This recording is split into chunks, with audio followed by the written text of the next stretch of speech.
Well, I think the one thing that discipline definitely does help you with is it helps you get things done. And when you get things done, when you actually do things, you have more success. If you have more success, and sometimes a big part of success is just not being fucking lazy and just doing it. Yeah. That's like 90% of it is just showing up. Get there and start working. Like, you're not going to feel perfect every day. If I only worked out when I felt good, I'd be a fat fuck.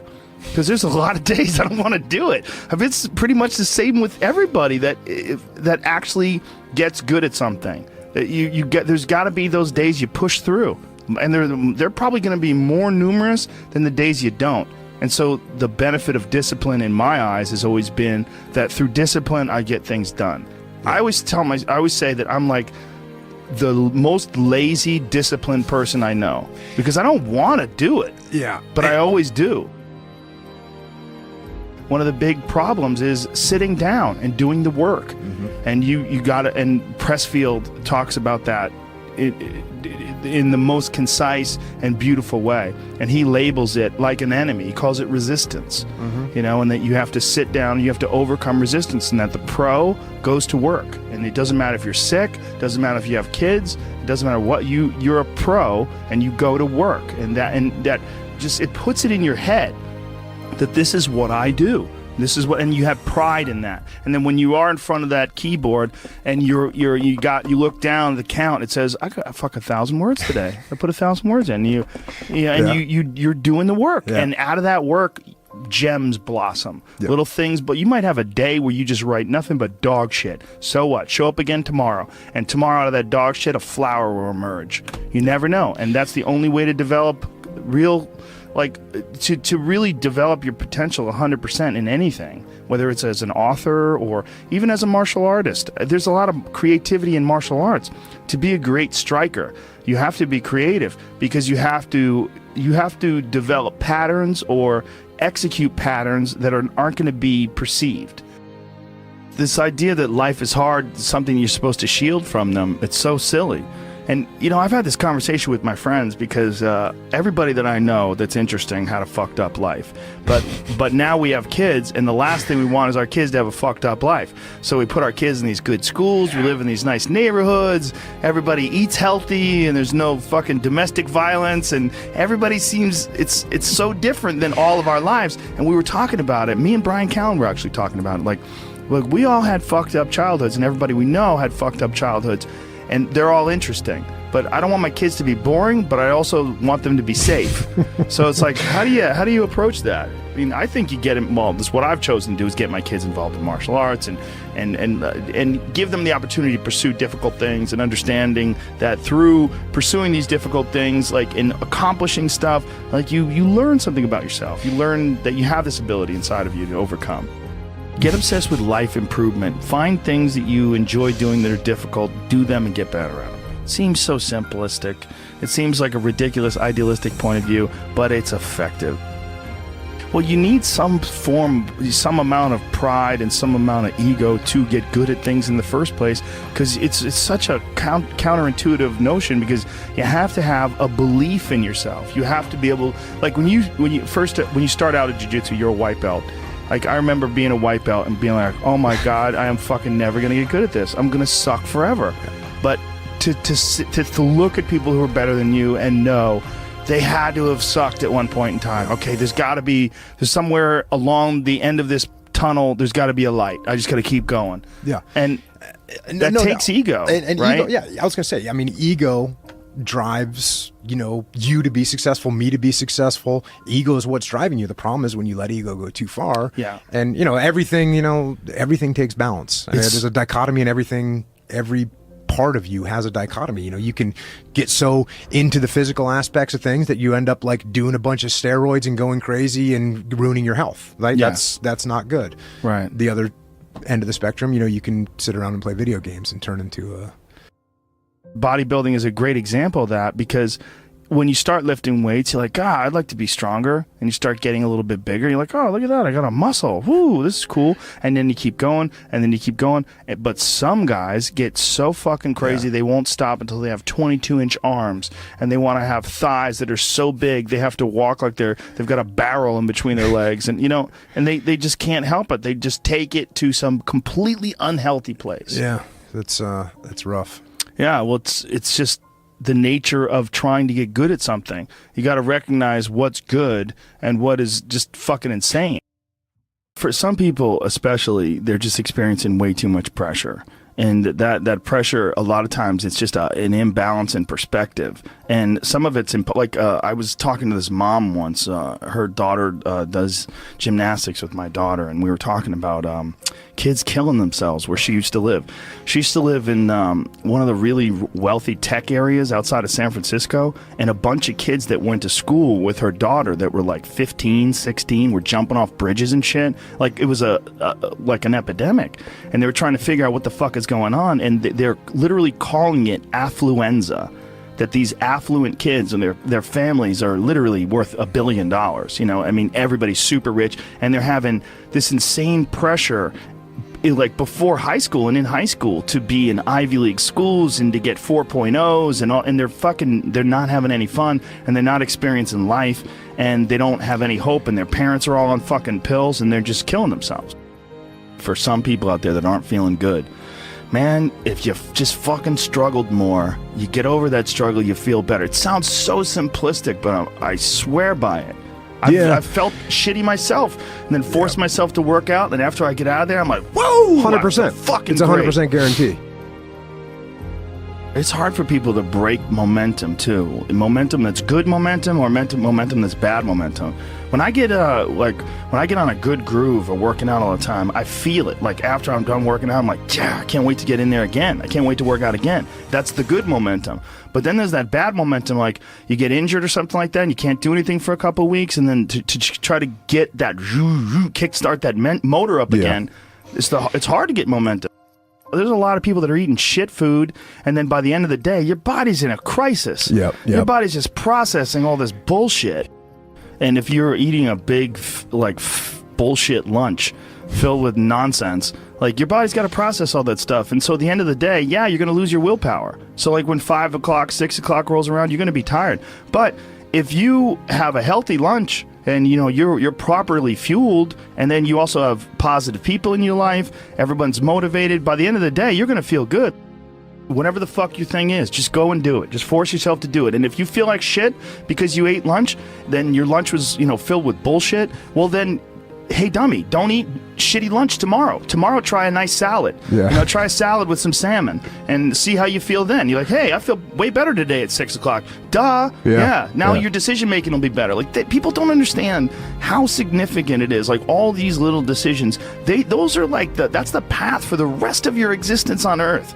And if you decide to go to fucking Cheetos chocolate chip cookie route, you're just making a shit path. You're carving your fucking path through broken rocks and glass, and it's not the way to go. You know what else doesn't exist in a day-to-day life? A place where it's okay to be a man. It's actually okay to be a man. It's okay to have man thoughts. Like, everybody is so toned down and neutered. It's like human resources and corporate life has watered down people's natural behavior to the point where people are just dying on the inside, sitting in these fucking cubicles, rotting, just freaking the fuck out, having all these thoughts they can't entertain, having to pretend to be someone they are not all day long, putting on this bullshit way of talking, this fake way of thinking. Everybody's got to subscribe to whatever fucking ridiculous policies their company wants to enforce. And you're just a robot, and you get out of there and you just want to scream. It's this fear of discomfort.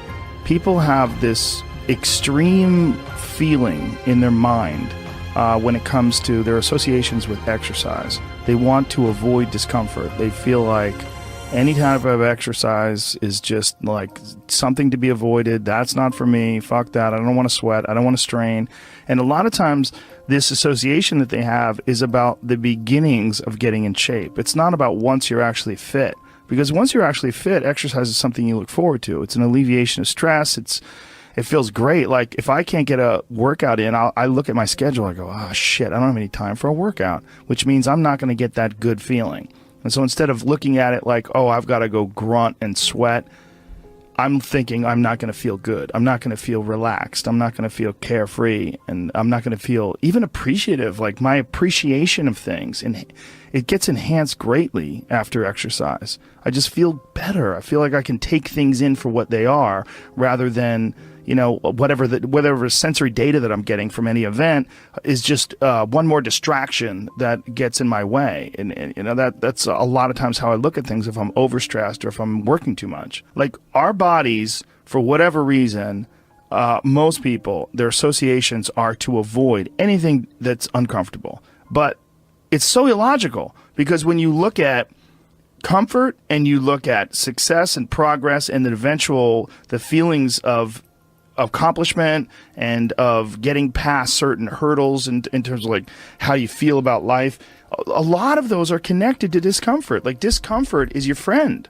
It really is. Like discomfort and not being happy and content with certain situations in life or certain feelings in life, they're massive motivators, and they're amazing at facilitating change.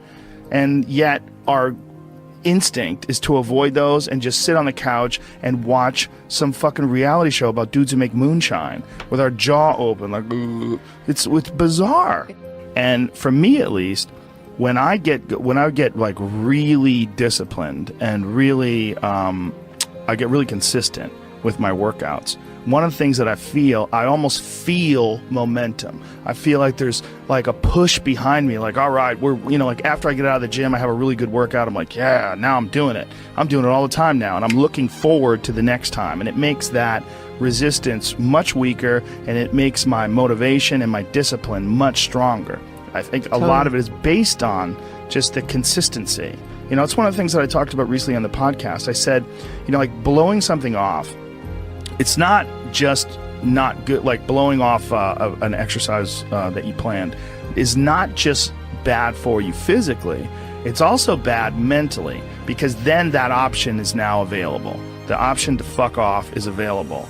And you did it before, and you're probably going to do it again, and you'll get mediocre results, not just in that aspect of your life, but maybe in all aspects of your life. Because I think that option to fuck off, when you embrace it, that is a pathway that you might choose when it comes to dealing with conflict in your personal life, dealing with business decisions, dealing with career decisions, like an uncomfortable decision that you might be faced with, where maybe you need to make a change as far as like what your pathway is in life, but you don't do it. Instead, you fuck off.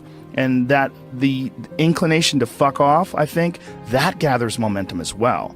The inclination to be disciplined, that comes with momentum too. And I think both things, like you take a path, like the path of the healthy person or the path of the fuck off. Like this is not, like your body is like a race car that you can juice up yourself. Like you can add the fat tires, you can add the improved suspension, you can beef up the horsepower in the engine. You could do all that yourself.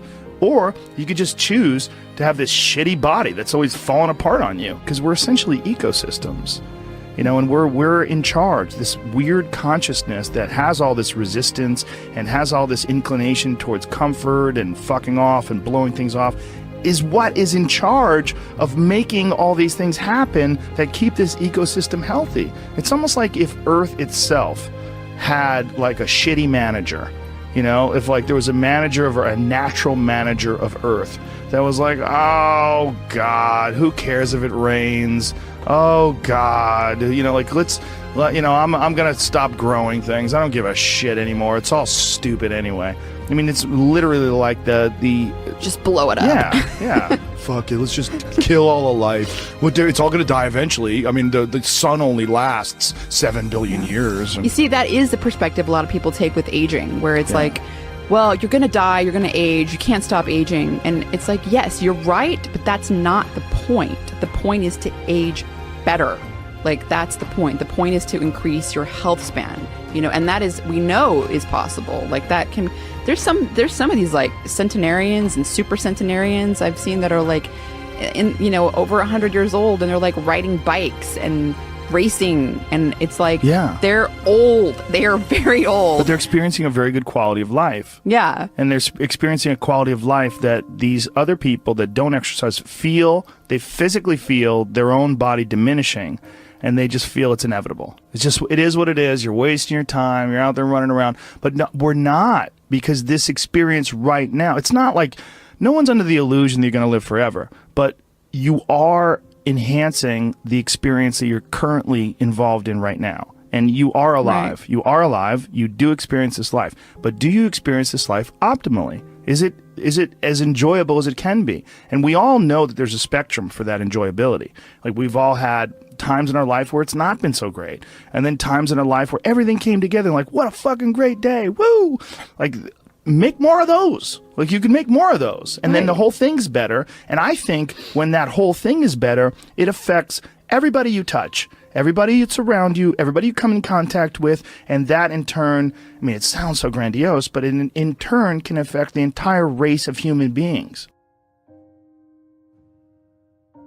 I've always wondered if the depression that people see en masse today, there's so much depression that people, I mean, it's a common trait. Like, it's a common condition. Oh, he suffers from depression. Oh, she suffers from depression. Like, oh, he's got herpes, you know what I mean? It's like, it's a common thing. I've always wondered, or I've been wondering more and more recently. It really hit me when, have you ever seen Heinmo's Arctic Adventure? This guy lives in this incredibly remote area of the Arctic National Wildlife Refuge in the Alaskan interior, and he lives in this really small log cabin, and he hunts and gathers, and that's all he does. And he's very smart. Like, he's not a dummy at all. And he's been up there. He lives with his wife, and he raised children up there, and it's really, really, there's some dark moments in there because they lived like this from the time, like, when they had children up there, and they lost their 2-year-old baby in a fucking canoe. Like, they tipped over in a canoe and lost their kid. And it's like, it's really intense when they revisit the site and leave flowers. And it was like 30 years ago, and they had several children since then, but this moment is still like this intense moment of loss for them when they lost their baby. But this fucking guy is very happy and very, very smart and very connected and very articulate. And he firmly believes that human beings, when we evolved and developed and were hunter-gatherers, that there's a set of rewards. There's reward systems that are set up inside the human body, inside the very being that we embody, that don't get met in today's society. And that's one of the things that's causing depression. One of the things that's causing this funk that people are in is that we're living our lives, many of us at least, in these very unfulfilling ways, where you're going to this office with artificial light and you're doing something you don't want to do all day long, and then you get home and you're tired. And on top of that, you're eating shit. You're eating potato chips and you're drinking soda, and your body is just like, what in the fuck is this? We're supposed to be out in the fields. We're supposed to be walking up hills. We're supposed to be looking for animals or gathering vegetables. We're supposed to be doing all these things that our body's designed to do. We're supposed to be in nature. Yeah. And nature is like a medicine. Like, it literally is a medicine to you. Like, people that go, you don't have to go hunting, you don't have to go fishing, just go fucking hike, man. Just go hike up to the top of a mountain and look out. You know, there's a reward that you get from that is intensely, like, soul-filling. There's, like, something about, like, when I was in Colorado, and there was this area of Boulder where you drive up one of these roads, and there was this area where you could park. And it was this incredible view, man. And these people just park and just go out there and just look. But you get there and you park and you go, fuck. Because you would see, you're literally seeing the Continental Divide. These snow-capped mountains in July. Yeah. In July, it's covered with snow. Because those mountains don't give a fuck. Perspective. Oh. You know, just this whole new perspective on it. And I think nature, the ease of suffering is always in presentness. You know, when you're in presentness, truly locked in presentness, there is no suffering. There can be pain, but no suffering. Suffering is something created by our own minds. And I think nature is one of the great ways to do this, because humans, we take cues from our environment. And nature, as I was saying earlier, is always in the present. You know, there's this natural presentness of all the animals, everything around you. Whereas if you get around a bunch of people watching housewives and stressed about this and popping pills, you're going to take on that energy too, and you're going to lose your presentness because of your surroundings. So it's like this ultimate regrounding tool where we get back to present moment again. Yeah. You know, and that's such a fucking key element to human happiness. And I think the other key element is having something we're fighting for, you know, having a mission. I think we're all forces, and that force needs to have an effect, needs to have a reason that it's moving in a certain direction. And I think with all of our needs and all of our needs met, you know, where we don't have to hunt for food, we don't have to acquire everything, everything's relatively easy, and it's all about advancement and all this, we've lost a lot of the basic mission, which was the mission to survive and procreate, you know, so, and we haven't replaced it with any other universal mission, which is, I think, one of the big allures of these things like wars and these things like creating an enemy. Well, at least then you have a mission. And when you have a mission, human beings are happy. You know, like Bertrand Russell talked about, he did a book, Conquest of Happiness, and he had his own fucked up attributes. Every time I bring him up, people talk about his fucked upness. He was into phrenology, and he might have been a racist, whatever, but he was a good philosopher. Smoked constantly. Yeah. But anyways, he talked about the happiest person he knew. The happiest person he could find was a groundskeeper on a manor who every day woke up and was at war with the rabbits of the grounds. He just declared that the rabbits were the fucking enemy, and he would go out with his gun and he would hunt as many as possible, and he'd go morning till night, and he would kill as many rabbits as he could, because it was the rabbits were the ones eating the hedges and the flowers and whatever. So he basically made the rabbits his enemy and struck out every single day to kill as many rabbits as possible. And that dude, according to Bertrand Russell, was happy as fuck. He had a task. He had a task. He had a purpose. You know, he had a mission. My mission is to destroy the rabbits. I used to have a dog like that. Yeah? I had the happiest dog ever. His name was Frank Sinatra. And he was a pit bull that all he lived for was killing lizards. And my house, my old house, not the house I'm in now, but my old house, had this one, it's like on a hill, and there's this one wall where these lizards would run up the wall. And so Frank, I would literally let him out in the morning, and he would fucking bolt out that door. It's like, time to go to war. And he would run and go look for these lizards. And he would stand there, like Eddie Bravo would just watch it and marvel. He'd be like, fuck, man, this dog does this every day. This dog does this every day. I go, this is what he loves to do. And he would go there, and he would have his paws on the wall. And he would, and he would go crazy, and he would jump up and try to grab a lizard, and occasionally he would get one. And he'd be like, fuck yeah. And he would get one, and he would go looking for another one. He would go, and it was a pretty big yard. So he would go wandering around the yard looking for anything else that fucked up, anything else that was slipping. There was constantly, unfortunately, twice I had to take him to the hospital because he got bit by rattlesnakes. Because rattlesnakes were slipping too, apparently. He killed the rattlesnakes, but the rattlesnakes fucked him up. Yeah. He had like a water balloon growing out of the side of his head. Both of my dogs. By the way, that's a real problem if you don't have the money to pay for the serum. It's super expensive. It was several $1,000s to treat them for this rattlesnake venom, anti-venom shit. It's like, I was like, man, what if I was poor? What if... that's a whole fucked up system. Like, they inject horses with the venom, and then they like get the antibodies from the horses. It's like this archaic system. I think my friend Donald Schultz is working on, he's a big snake handler guy. He's working on ways to innovate around that, because it's kind of like a real backwards system that they have, how you get anti-venom. Well, a horse will survive, so let's just fucking sort of put the venom in there, and then we'll get the antibodies from the horse, and then, you know, it's a weird thing how they do it. Yeah, well, that's a real problem with people that are vegans. If you're a vegan and you don't use any animal products and you get bit by a rattlesnake, you got two choices. Compromise your morals, or that's a wrap. Yeah. You know? But this dog was so goddamn happy. He had missions. Yeah. You know, he would go out of that yard and he wasn't bored. He was like, please take me for a walk. Come on, man. He was like, see ya, dude. I'd open that door. He was gone. He just had his little mission. And I think you can see that in the people who are the most unhappy. They seem aimless. Yeah. They're like, what am I here for? Why am I doing this? Nothing makes sense, you know? And I've even felt it in my own life when, you know, I know what my mission here is. First, my mission is to expand human consciousness, to help people be happy. Like, that's really what I find my greatest purpose in. But every once in a while, I'll get this kind of like fuck people attitude. Maybe someone said some fucked up shit, and I'm like, man, people fucking suck. Fuck people.